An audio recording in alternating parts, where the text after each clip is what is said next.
السلام عليكم ورحمة الله تعالى وبركاته.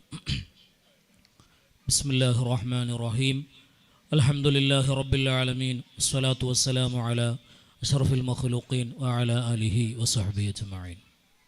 ഏറ്റവും ആദരവും ബഹുമാനം നിറഞ്ഞ ജമാഅത്ത് പ്രസിഡന്റ് അബ്ദുള്ള അലൂർ, സെക്രട്ടറി അബ്ദുൽ ഖാദർ, അതുപോലെ തന്നെ ജമാഅത്തിൻ്റെ മറ്റു ഭാരവാഹികൾ, നൂറുൽ ഹുദയുടെ ഭാരവാഹികൾ, ഇവിടെ ഒരുമിച്ച് കൂടിയ സഹോദര സഹോദരിമാർ, വിദ്യാർത്ഥിനികൾ, കൂടുതലായി കൊണ്ടൊന്നും നീട്ടി സംസാരിക്കാൻ ഉദ്ദേശിക്കുന്നില്ല. കാരണം നമ്മുടെ കുട്ടികളുടെ പരിപാടിയാണ് പ്രധാനമായും നമ്മൾ ലക്ഷ്യം വെക്കുന്നത്.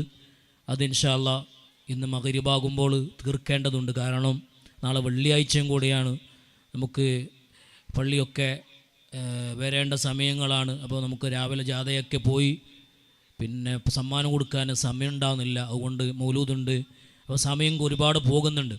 അതുകൊണ്ട് പെട്ടെന്ന് തീർക്കേണ്ടതുണ്ട്. അതുകൊണ്ട് കൂടുതലായിക്കൊണ്ടൊന്നും ഞാൻ കടക്കുന്നില്ല. ഹബീബായ മുഹമ്മദ് റസൂലുള്ളാഹി സ്വല്ലല്ലാഹു അലൈഹി വസല്ലം തങ്ങൾ പറഞ്ഞതാണ്, എന്നെ ആരെങ്കിലും സ്നേഹിച്ചാൽ എൻ്റെ കൂടെ അയാൾ സ്വർഗത്തിലാണെന്ന് മുഹമ്മദ് റസൂലുള്ളാഹി സ്വല്ലല്ലാഹു അലൈഹി വസല്ലം.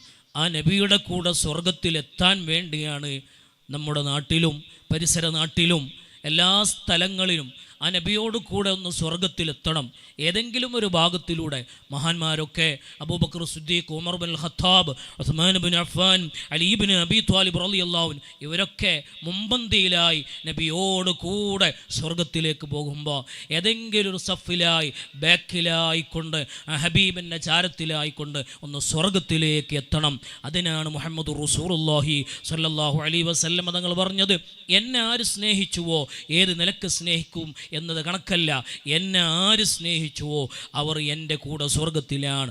ആ ഹബീബിനോട് കൂടെ ഇതുപോലെ തന്നെ മദ്ഹ് പാടിപ്പുകഴ്ത്തിക്കൊണ്ട് സ്വർഗത്തിലേക്ക് എത്താൻ അല്ലാഹു നമുക്ക് തൗഫീഖ് നൽകട്ടെ എന്ന് മാത്രം പ്രാർത്ഥിച്ചുകൊണ്ട് ബിസ്മില്ലാഹിർ റഹ്മാനിർ റഹീം എന്ന അല്ലാഹുവിൻ്റെ നാമം കൊണ്ട് ഈ സദസ്സ് ഔപചാരികമായി ഉദ്ഘാടനം ചെയ്തുകൊണ്ട് അറിയിക്കുന്നു. അസ്സലാമു അലൈക്കും വറഹ്മത്തുള്ളാഹി വബറകാതുഹു.